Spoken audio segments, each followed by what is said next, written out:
Welcome to the Turnpike Sports Pro Football Show. I'm Doug Weischadle here with Dave Weischadle. We're going to be with you through every week of the regular season, through the playoffs, through the Super Bowl, talking NFL football.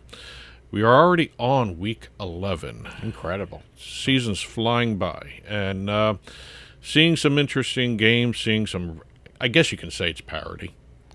I don't know. Well, I can't figure some teams out right now. There are teams that are so inconsistent. Atlanta Falcons, I don't get. The Miami Dolphins, I have no clue what to make of them. So, it's a very interesting league. Yeah. But we just had week 10 and saw some interesting games, saw some fun games. Mm-hmm. But before we even get into the What Happens here, we have sad news for the NFL. Former Commissioner Paul Tagliabue passed away. Yeah, no, he 17 years he was commissioner. I think he oversaw some of the biggest media deals that the league has ever gotten into. And labor deals, very important. During his tenure, the Carolina and Jaguars and Texans and then the reinstitution of the Browns came into the league. So no, he was part of the league growing, not only physically growing with more teams, but financially growing with some of those massive deals. So he will be missed, and he was an incredible commissioner, as the Hall of Famer. Yes. Paul Tagliabue. Yes, Hall of Fame Paul Tagliabue. Sad to see him pass away. Absolutely. But anyway, here we are. We're in Week 11. Before we start doing our look ahead at Week 11, we're going to look back at Week 10 and see what happened. Hey, what happened? Well, looking back at Week 10, we've got Denver Broncos here. Now, their offense has been very inconsistent, but their defense... Another team that's a very interesting thing to watch. You never know what you're going to get from week to week. Their defense is consistent. Yeah. Denver actually now is leading the league in sacks with 46 through 10 weeks. Mm-hmm. That's an incredible number right there. And then that game they played against the Raiders, wow, was that a bad game. Mm-hmm. That was hard to watch. The Broncos and Raiders each had more penalties than first down on that Thursday night game. Only the second time since 1950 this has happened in a game. Okay. It was the Buccaneers and Seahawks facing each other in their expansion seasons in 76. Mm-hmm. Going over to my Jets, they played the Cleveland Browns. We just talked about the Cleveland Browns. Absolutely. First team since the Ravens in 2017 to have a punt return touchdown and a kickoff return touchdown in the same game. They were like back-to-back almost. Yep. I mean, that was just I don't think the offensive unit took the field between those occurrences. The last team to do that in the same quarter was the 2013 Chiefs. Mm-hmm. The last team to do it in the first quarter was the 2007 San Diego Chargers. Wow. Can't call them Los Angeles back now, then. I got to ask you, you're a Jets fan. You follow the Jets, and you know all about the Jets. So anytime I have a Jets question, I come to you. Have they gotten an interception yet? Nope. Okay. I think it's something like there are 183 interceptions already, or no, I think it's a huge number. Okay. But they're the only team without an interception right now. Okay. All That's right. another stat that I was going to try and gloss over that. Okay. But I heard we were on the Jets. I heard a very interesting explanation for it during the game. Okay. Why they don't have any explanation from who? One of the announcers there. Okay. He was a former player. I can't remember who. I think it was Greg Olson maybe doing it or something. I can't remember who. I don't think so. The player was. I watched that game, part of the game. I was flipping between. It's tough when the Eagles weren't playing that time, so I was flipping between the Jets and the Giants, who usually, when I was a kid, they never played at the same time. Now they have games at the same time, so I was flipping between them both. But the announcer mentioned the fact that since the Jets are a man football team, you will always see less interceptions with a man coverage than you will with a zone coverage. 0 is outstandingly weird. Okay. But there's no excuse for 0. You would think you'd get one at least. Yeah. I mean, a ball bounces off of someone. Yeah. You can't believe. He did say traditionally less interceptions with man defenses than zone. But anyway, speaking of the Jets beating the Browns, they had only 42 net passing yards. Fewest pass yards by the Jets since Week 5, 1973, when quarterback Bill Demery, I remember him, led the Jets to a 9-7 win over the Patriots. Okay. Also, the Browns, since 1950, teams had been 225-0 when holding opponents to 175 or fewer yards and not turning the ball over. Browns were the first team in history to lose that. Wow. Okay. Moving over to the Buccaneers. Buccaneers are now 1-5 against the Patriots. All right. Every team has that one team that they have a hard time playing against. So the only win against New England came when Tom Brady was the Buccaneer quarterback. Okay. Yes. That's a weird stat. Yep. Okay. Steelers, 5th straight loss in prime time. Keep that in mind for any more future primetime games involving the Steelers. Yeah. Well, I that was one of my games for the show last week, and I went with the over, and boy, it was tough. It was an awful. I knew I was in trouble at what was that? At halftime, it was 12-3 or something like that. Defenses really stood up. Yeah, boy, I didn't think that would happen. Washington Commanders, 4th straight loss by at least 20 points. First time that team has done that since 1954. Wow. Yeah. Okay. That's it for the teams. Let's talk about what happened with some of the players. What happened? Starting off with the Berlin game, Jonathan Taylor had a field day and a record-setting day in so many different ways here. Sure. He had a fourth quarter 83-yard touchdown run, longest rush this season, longest touchdown run in franchise history. It was also the longest play from scrimmage in an international game in history. I think he's probably going to be Offensive Player of the Year. He's in the MVP consideration, although that usually goes to a quarterback. That's such a quarterback with Stafford playing the way he is, I think that's... If you want to throw a little pizza money on Jonathan Taylor being MVP, go right ahead. I mean, but usually MVP is a quarterback award. Yes. So. He also became the Colts' all-time franchise leader with 66 career rushing touchdowns, too, by the way. Okay. Going over to the game, I went with the Carolina Panthers and Saints game. The Saints have started, this is the second start for their rookie quarterback. 282 yards were the most in a game by Saints rookie in franchise history. His 128.9 passer rating was the second highest rating for a rookie quarterback. Wow. Archie Manning had the top.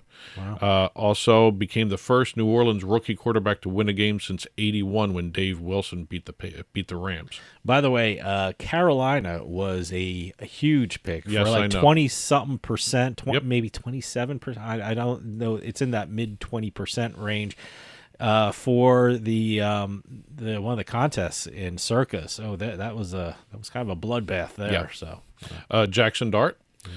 Scored 7 rushing touchdowns, which matches Cam Newton's career most by a quarterback through their first 7 starts.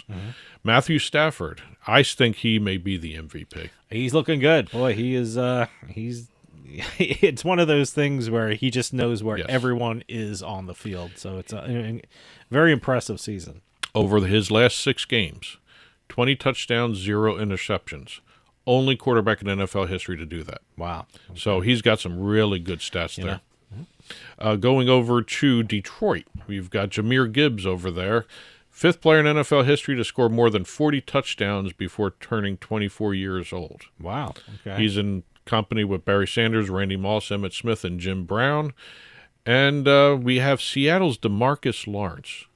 This was interesting because this was the other game I had picked on. I went with Arizona. I did not know DeMarcus Lawrence was going to have a history-setting night. Wow, okay. First player in NFL history with multiple defensive fumble return touchdowns of at least 20 yards in a single game. Wow. Yep. And we have Lamar Jackson started his 100th game this past week. Okay. He has, let me get the list here, huge list of stats here, 73 wins, 4th in NFL history behind Mahomes, Brady, and Staubach. 180 passing touchdowns, 6th in NFL history. 50 interceptions, fewest in NFL history. He broke Aaron Rodgers' record of 54. Okay. And 2,883 team points scored in his starts, most in NFL history. Wow. So he's actually making a case for... Can we just say future Hall of Famer Lamar Jackson? Or at least another big contract. So probably, it's just absolutely incredible. Yes. But that's it with what happened for the NFL in Week 10. We're going to start talking what happened to us in Week 10, and it was not good for me. Hey, what happened? Well, again, I have shown I'm not an expert. Okay. I went 1-2 again. I'm stuck on this 1-2 for the last 3 weeks here. And you actually went 2-1. I went 2-1. I was 2-0 going into the primetime game where the Chargers and the Steelers did absolutely nothing offensively, and it was kind of a boring. It certainly was a boring first half. So that's the game. I went over 45, and I think it got to 35. It wasn't even close. Like I said, at halftime, it was like 12-3. But no, I did. First off, we both had the Bears, and very exciting game. They pulled it out against the Giants, and pretty exciting. I think they won by 4 points. And then I went with Detroit, minus 8.5, and there was really never a doubt in that game. So, I felt pretty good going into Sunday night's game, but then all of a sudden, nothing happened. Well, I went with two teams that had lackluster performances: the Panthers and the Cardinals. I don't know what happened to the Cardinals. I mean, before you knew it, it was 35-0 by the halftime. Yeah, and that they didn't even bother showing up. It looks like they were just taking haymaker after haymaker from the other team. They're Seattle. And by the way, Seattle's defense. Yeah. That's something to keep an eye on for the rest of the season because they're getting better. Absolutely. So, but right now, like I said, you went 2-1. I went 1-2. I'm stuck on that. I'm giving up ground. Yeah. You are now still 2 games behind me. You had 3. You were behind me by 3. You're now 2 right now. I'm inching up. You're getting there. If I keep going the way I'm going, you're going to take over by the end of the season. But anyway, but the records are on the blog, turnpikesports.us. You click on the blog button, you'll see our records there. I update them every week, so you can laugh at me as I'm becoming the 1-2 king all of a sudden. But anyway, that's what happened with us. That's what happened in Week 10. Turnpike Sports Pro Football Show. We'll be right back after this.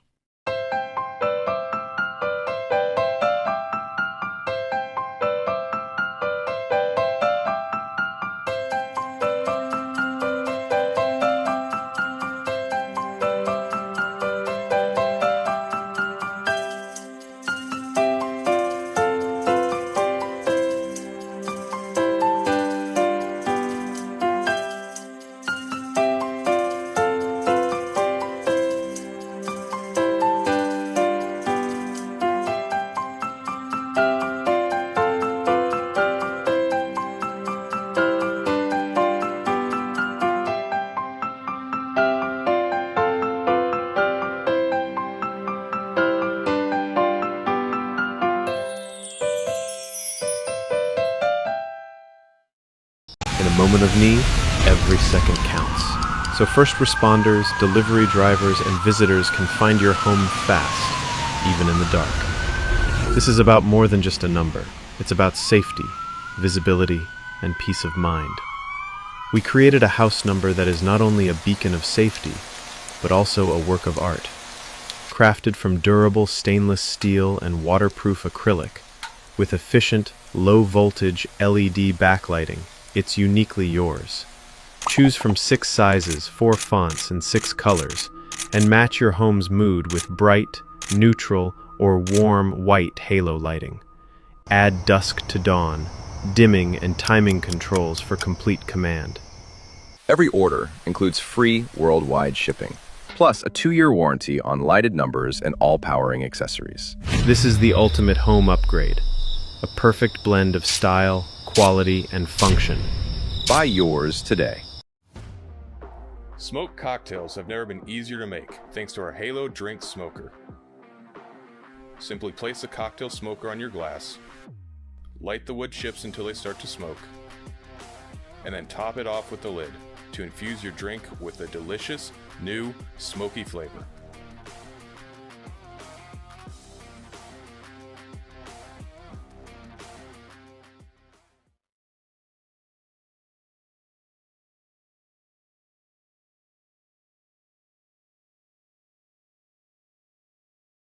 Hey, Dave Weischadle from Turnpike Sports. I just got my dugout mug delivered, and I am loving it. Dugout mugs are mugs made out of baseball bats, and they are officially licensed by Major League Baseball, so you can get your favorite baseball team's logo on your mug. Just think of it, enjoying your favorite drink while watching your favorite baseball team with your team's logo on your mug made from a baseball bat. They can even make customized mugs. Check out the mug they made for Turnpike Sports. I mean, just look at that. That looks awesome. I've never seen anything like them. If you go to dugoutmugs.com, you'll find out they even make more things than mugs. They have baseball board games, grilling equipment made from baseball bats. They even have a section for gifts for under $30. Head on over to dugoutmugs.com because if you're a baseball fan or need a gift for a baseball fan, you have to check out Dugout Mugs. And use our promo code PIKE at checkout to get 20% off your purchase price. That's promo code PIKE, P-I-K-E. Also, free shipping with orders over $99. You can't beat that. DugoutMugs.com. That's my go-to place if I need a gift for a baseball fan.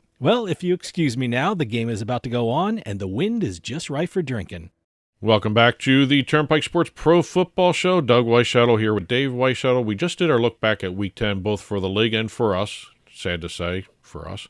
But we are now here looking ahead to Week 11 here. A couple teams on bye, so keep that in mind when you're looking at the games this weekend. And we are here in our analysis and pick segment. We do 3 games each. We play against each other all season long. We use Caesars midweek lines. Go over to Caesars.com/sportsbook-n-casino. That's where we get the lines midweek, so check the lines before you place a bet after the show is released later on. They may change, they may not change. But anyway, Caesars does have a brand new offer for new customers. We have, and I'm going to read it to you. Football is back, and Caesars is game day ready with a great offer for new customers. Place your first bet of $1 or more and instantly get 100% profit boost up to $25 max bet per boost.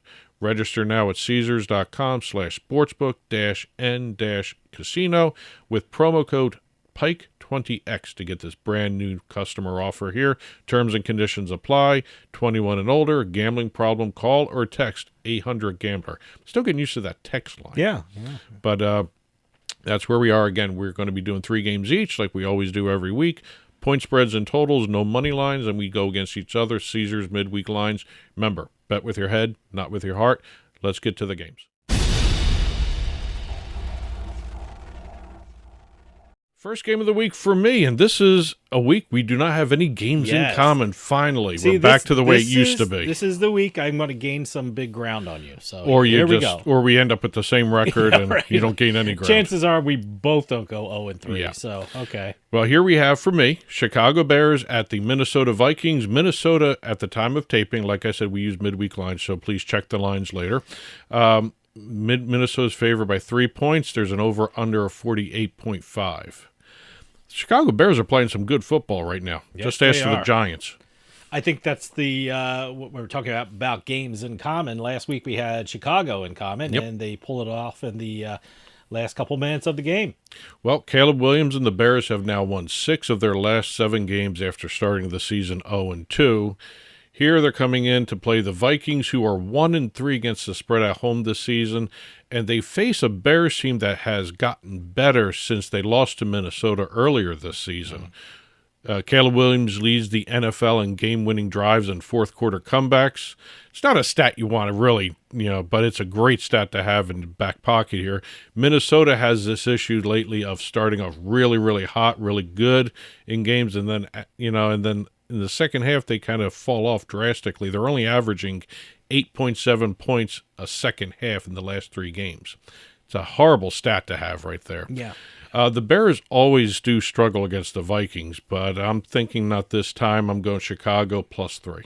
All right, my first game is the Cincinnati Bengals at the Pittsburgh Steelers. The Steelers are 5.5-point favorites with an over-under of 49. Look, the Bengals defense is one of the worst in the league, and I think Pittsburgh will be able to score at home against this team.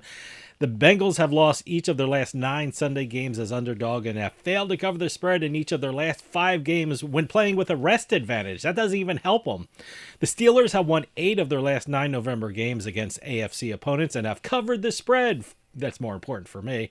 In 7 of their last 8 home games against AFC North opponents, I think the Steelers win this by at least a touchdown. I am taking the Pittsburgh Steelers. All right, let's head on over to the second game of the week.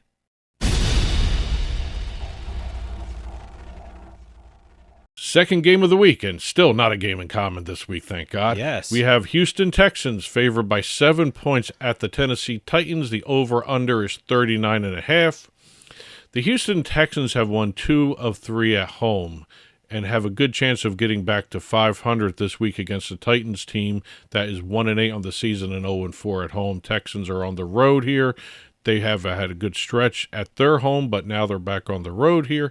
Both teams have losing records against the spread this season, with only Houston doing marginally better in that area. Houston shut out Tennessee back in Week 4, 26-0, and Tennessee has rarely covered a game this season. I think Houston's defense alone is good enough, and here this is a revenge game for Tennessee. I just don't think Tennessee can actually follow through on getting that revenge. Like I said, I think the Texans' defense is good enough for them to cover this game by themselves. Offense probably doesn't have to go on the field with this stuff, but I think right now we've got Houston Texans. They're going to cover against the Titans. Houston laying the 7. All right, my next game is the Green Bay Packers, who are favored by 7.5 points at the New York Giants with an over-under of 44.5. Look, the Green Bay Packers have to get on back on track, and what better way to do it than playing a beat-up New York Giants team with a brand-new head coach. The Giants have failed to cover the spread in each of their last 4 November home games against NFC opponents, and the road team has covered the spread in 4 of the Packers' last 5 games. Also, the Giants have lost each of their last 8 games against opponents on a losing streak, and that's what the Packers are. I think the Packers get on track. I think they win big against a really beat-up New York Giants team. So I'm taking the Green Bay Packers. All right, let's head on over to the last game of the week.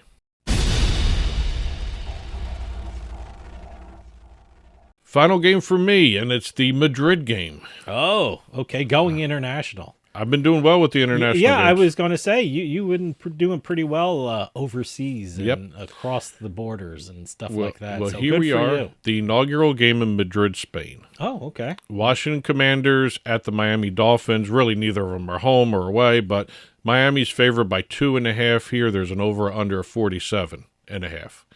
The Dolphins have played 6 games outside the United States, going 1-5 in those games. 2 coaches have been fired as a result of Dolphins games in Miami. Dolphin games in London. They're not here in London, though. They're coach killers. Yeah, I tell you. Their own coach killers. Yeah. So this is the first game being held in Madrid, and it's fitting that the Dolphins are playing the inaugural game here because they played the inaugural game for the London series. Oh, okay. Didn't know that. They lost it against the Giants. Yeah, the Dolphins have now won 2 of their last 3 games, while the Commanders have gone 5 straight with 4 straight 20 or more point losses.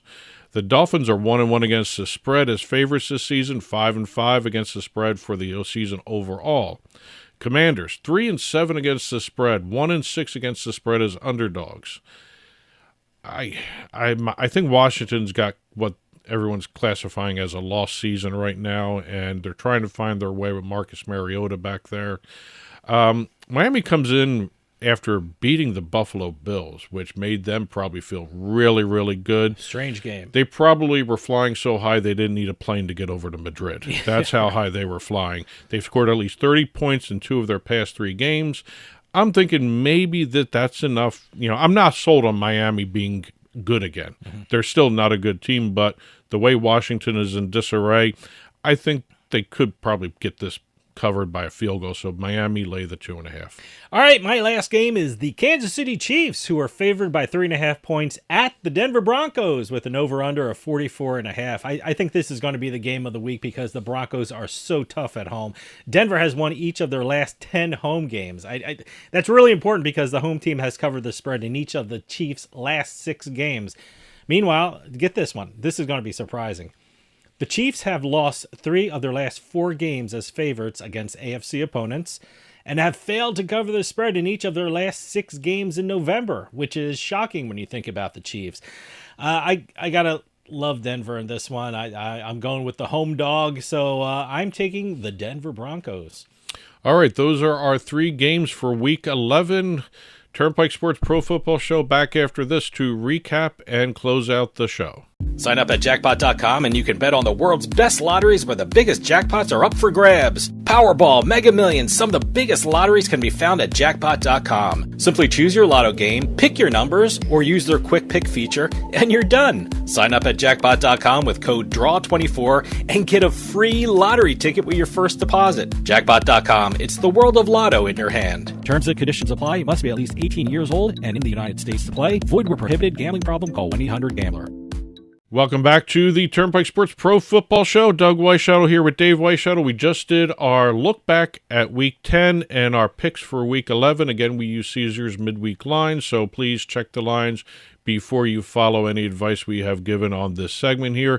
Why don't we go ahead and recap for everybody? Go ahead, Dave. All right, I'm taking the Pittsburgh Steelers and laying the 5.5 points against the Cincinnati Bengals. I'm taking the Green Bay Packers and laying the 7.5 points against the New York Giants. And I'm taking the underdog Denver Broncos, who I think will win outright against the Chiefs, who are 3.5 point favorites. All right, I went with the Chicago Bears +3 against the Minnesota Vikings. I laid the 7 for Houston against Tennessee, and I went Miami laying the 2.5 against a really reeling Washington Commanders team.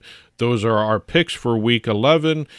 They will be up on the Turnpike blog in written form, turnpikesports.us. Click on the blog button. Feel free to comment there. Feel free to reach out to us, info@turnpikesportsradio.com, or on social media. We have Turnpike Sports, Turnpike Bets on X, Turnpike Sports Radio on Instagram, and Turnpike Sports on Facebook. Reach out to us. We have something new as well. What is that? Blue Sky? And we're also Turnpike I don't even Sports. I don't even know what Sky that is as well. I don't even know what Blue Sky is, but we're on Blue Sky now. Just search us on Blue Sky. Totally forgot about Blue Sky there. Blue Sky. Turnpike Sports Blue Sky.